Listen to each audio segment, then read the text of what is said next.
Hola, seguidores del canal Arte Méndez. En esta ocasión pretendo transmitirte algunas reglas a tener en cuenta cuando queremos incursionar en la pintura floral. Cuando aplicamos óleo en la pintura floral se logra un mayor número de efectos y texturas, pero es con la acuarela que se logra mayor agilidad y espontaneidad, lo cual le permite un mayor acercamiento al motivo, tanto a lo referente a la composición, la armonización del color, la interpretación y la frescura. Para pintar correctamente una composición floral es necesario estudiar previamente la estructura de las flores, los objetos complementarios presentes en cualquier composición, la selección del tema y la disposición de los elementos en el cuadro. En este vídeo abordaremos estos aspectos de manera simplificada, por lo que te invitamos a que sigas conectado.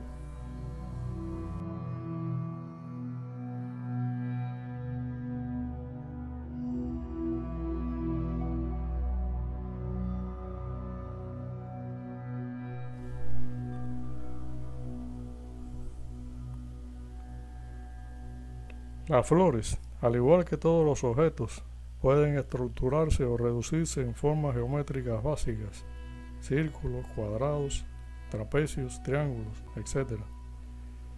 En el caso de que las flores se presenten dispuestas en un jarrón o integradas en una naturaleza muerta, la estructura básica o encajado del modelo se obtiene midiendo y comparando las dimensiones de la flor con respecto al conjunto. Esto se hace sosteniendo una varilla o un lápiz con la mano y con el brazo extendido. Estas mediciones le permitirán encontrar en el modelo dimensiones iguales o parecidas que faciliten el encajado del mismo, es decir, circunscribir el modelo dentro de una especie de caja, de ahí lo de encajado, o forma geométrica básica que deja fuera los detalles y las formas superfluas.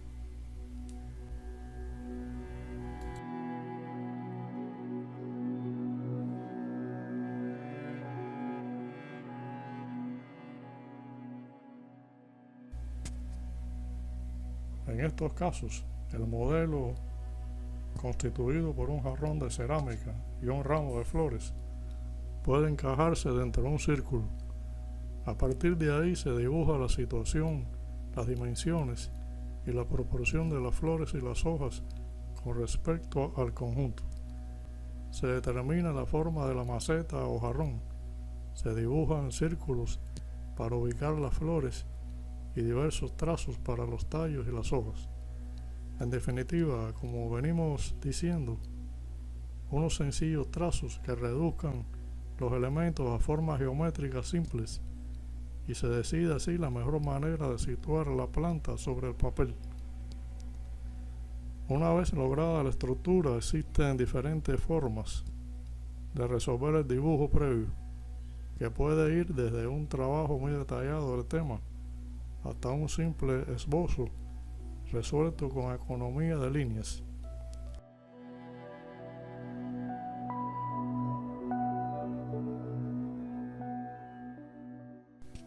Se debe tener en cuenta que el tema floral requiere poco rigor en el dibujo. Concéntrese pues en determinar la posición de las flores sobre la superficie del papel sin preocuparse demasiado por el modelado, la perspectiva y las proporciones.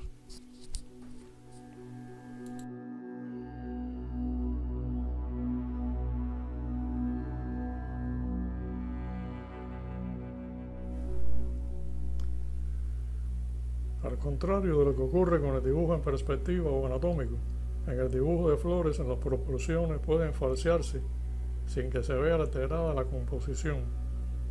Con el encaje ya resuelto debe redibujar y acentuar los perfiles de la planta. Para esta tarea le aconsejo que utilice un tratamiento lineal que le permita determinar las formas reales del modelo. Al pintar a la acuarela debería prescindir de cualquier sombreado que resalte el volumen, pues podría ensuciar los colores a la acuarela y perjudicar el resultado final. Les ruego que sigan el método para dibujar flores que aquí se explica, ya que en mi opinión es el más adecuado para abordar la representación del tema. De este modo, además de asegurar la comprensión de la estructura general del modelo, se obtiene un dibujo suficientemente certero y preciso, la base para una buena acuarela.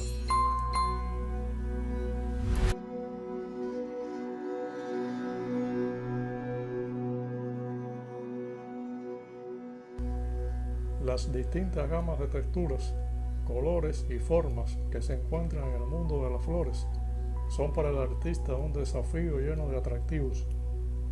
Este, al igual que todos los temas, exige al artista un conocimiento exhaustivo del modelo, lo que significa tomar muchos apuntes del natural para ser capaz de escoger y seleccionar lo más interesante, lo más característico. Estos ejercicios han de permitir estudiar y memorizar la forma, el color, el tipo de línea, la pincelada que se adecue mejor a las características del modelo. El objetivo del boceto previo, que puede hacerse a lápiz o a la acuarela, es el de estudiar la estructura del modelo y la repercusión de los colores que lo componen. El boceto debe simplificar la complejidad de las formas, de manera que le será más fácil concentrarse en el color. Los bocetos suelen ser de tamaño reducido y rápida ejecución.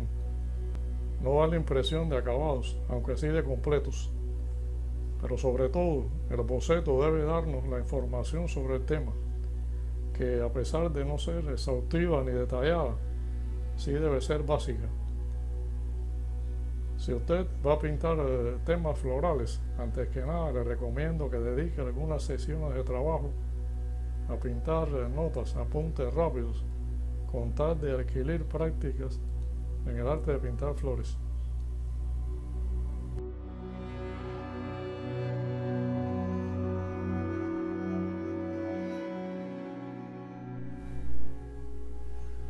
A continuación citaré unas palabras del artista Helmut Rothmann. Antes de comenzar un cuadro, pinta un apunte rápido, tamaño postal, y no abandone esta primera y espontánea idea por nada del mundo.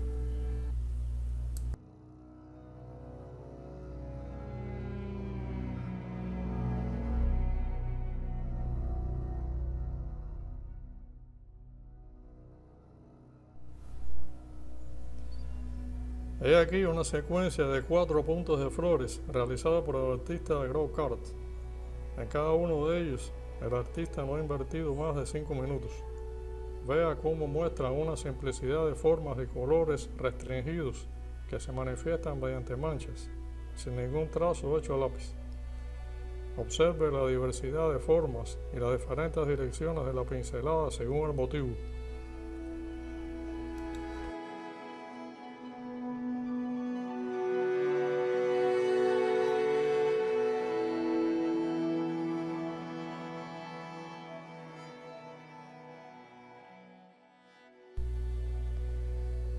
Componer es disponer los elementos del cuadro de una forma determinada para lograr un conjunto visual satisfactorio.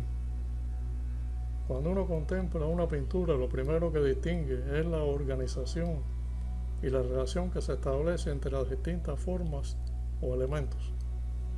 El factor compositivo dota a la obra de coherencia y constituye un peligro para todo artista que no lo tenga en consideración. El bodegón es el género que el artista puede manipular con mayor comodidad y por lo tanto es el mejor campo de pruebas para ensayar las dotes compositivas. Es preferible que el propio artista prepare y arregle su ramo de flores, que compondrá sin duda con mejor criterio que el empleado de una floristería. De este modo colocará en primer término aquella flor que pretende destacar, situará juntas 2 flores con colores dispares para reforzar contrastes, o preparará ramos con una dominante cromática.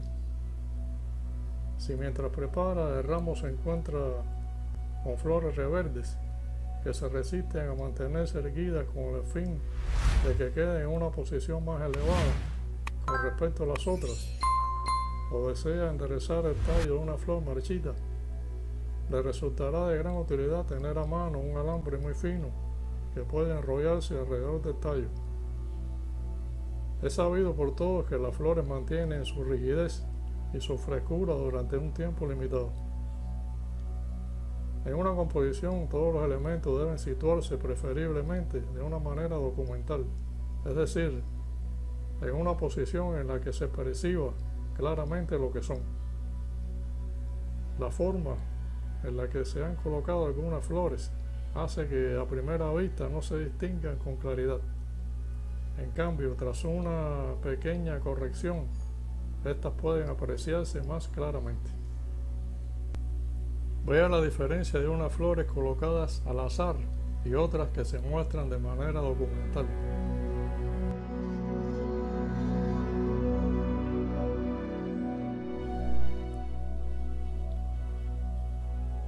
La composición de un bodegón no empieza a la hora de pintar, sino a la hora de distribuir sobre un espacio determinado los elementos que se van a pintar. Una de las primeras decisiones que deberá tomar el artista con respecto a la composición es la de decantarse por una composición simétrica o asimétrica. La disposición simétrica es una de las formas de composición más utilizadas en la pintura floral. Su esquema responde a la distribución de los elementos a ambos lados de un eje, de manera que cada una de las partes se corresponde a la otra, situada al lado opuesto de dicho eje. En otras palabras, una composición estrictamente simétrica es aquella en la cual ambas mitades coincidirían a la perfección si pudiéramos doblar el modelo por su eje.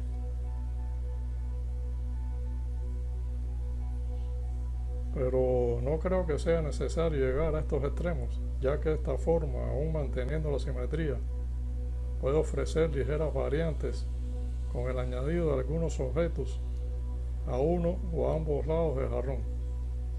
Un ramo de flores y un jarrón situado en el centro del cuadro corresponden a esta forma de composición. Por el contrario, la composición asimétrica sitúa de manera desigual los objetos a ambos lados del eje divisorio central, de manera que promueven la variedad en la composición y un encuadre más original, sin perder la unidad.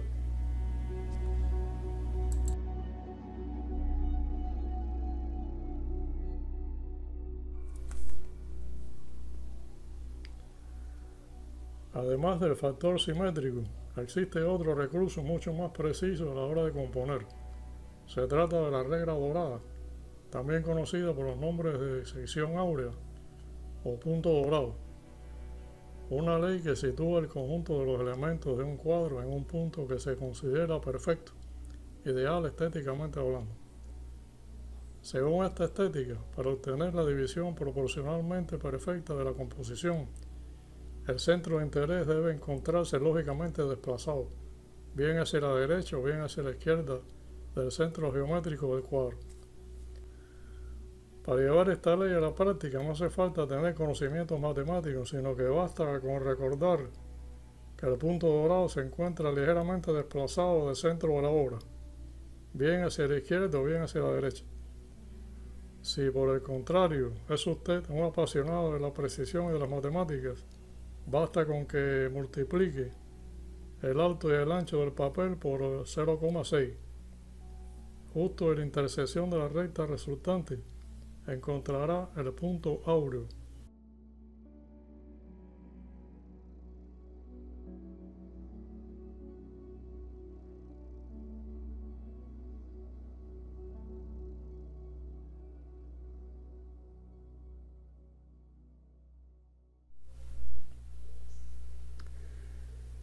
Esta regla, que fue inventada en el siglo VI por Euclides, surge de la necesidad de evitar la monotonía de una composición simétrica y la dispersión de una composición asimétrica, de manera que el punto áureo está lo suficientemente desplazado del centro como para llamar nuestra atención, sin que parezca una composición desencuadrada.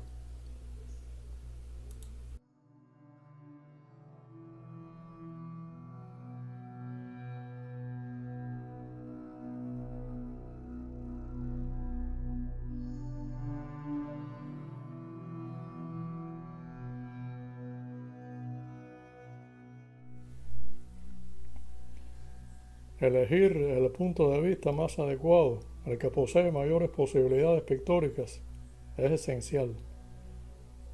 El modelo que uno se propone dibujar se relaciona de una manera u otra con la posición que usted adopta con respecto a la línea del horizonte.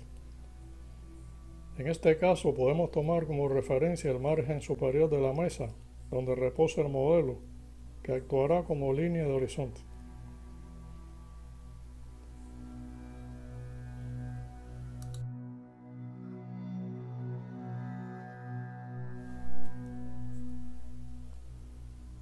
En esta primera composición, el modelo se encuentra por encima del límite superior de la mesa, lo que significa que el artista está frente al modelo.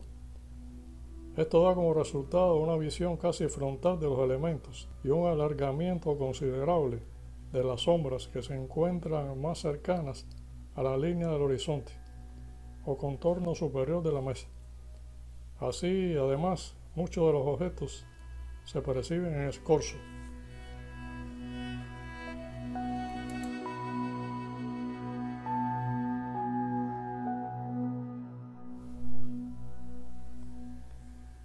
Por el contrario, si se fija en la figura, verá cómo el modelo se encuentra por debajo del límite superior de la mesa, lo cual significa que el artista ha adoptado una posición elevada con respecto al tema. Esta posición de mira algo elevada realza el mantel como elemento compositivo y a su vez nos permite reconocer cada elemento del cuadro con mayor precisión. De este modo, la posición de los elementos es más documental. Fíjese además en cómo la forma de las sombras ha cambiado completamente. Como consejo, haga la prueba ante cualquier bodegón. Comprobará cómo la variación del punto de vista crea un cuadro completamente diferente.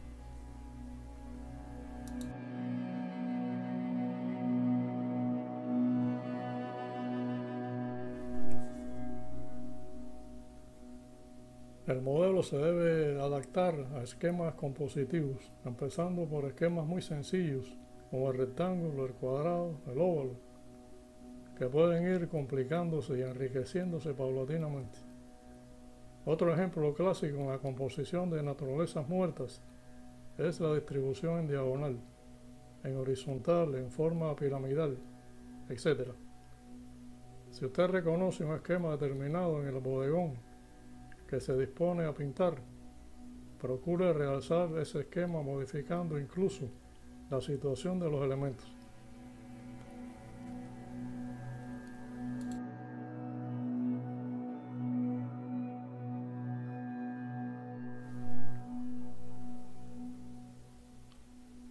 Si observamos las composiciones florales y los correspondientes esquemas de las figuras adjuntas, queda claro que el uso de este recurso compositivo es uno de los factores más importantes para la creación del factor unidad y, en consecuencia, para resolver la composición artística del mismo.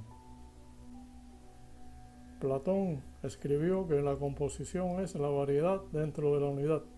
Esto significa que cuando la disposición de los elementos del modelo responde a una forma compositiva básica, uno de ellos puede provocar pequeños cambios que enriquezcan la percepción que se tiene de ese esquema general, como por ejemplo colocar objetos fuera del esquema geométrico, trapos y telas que dividan el espacio del cuadro con atractivas diagonales. Esto recibe el nombre de variedad. La variedad permite romper la monotonía compositiva y su objetivo es reclamar el interés del espectador para que se sienta atraído por la composición.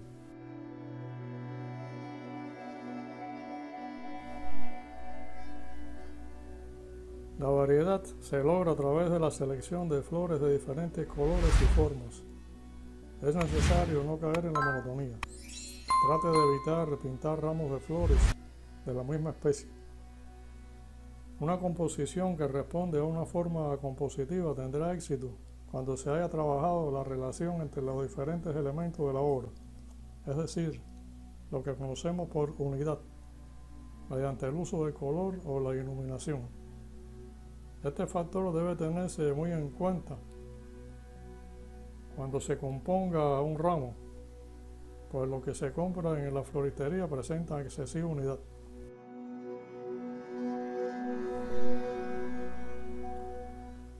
Es preciso combinar ambos factores entre sí de manera que en el bodegón exista unidad dentro de la variedad y variedad dentro de la unidad.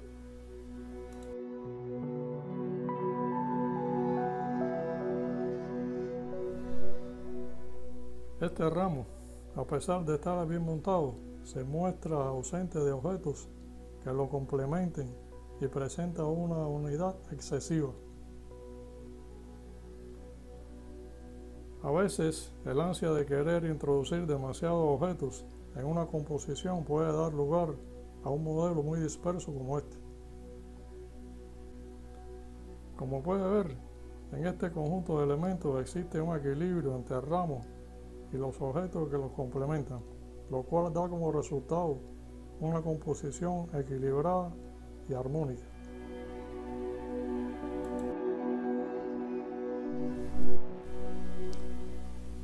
La variedad se expresa introduciendo en la composición líneas y formas que rompan la monotonía compositiva.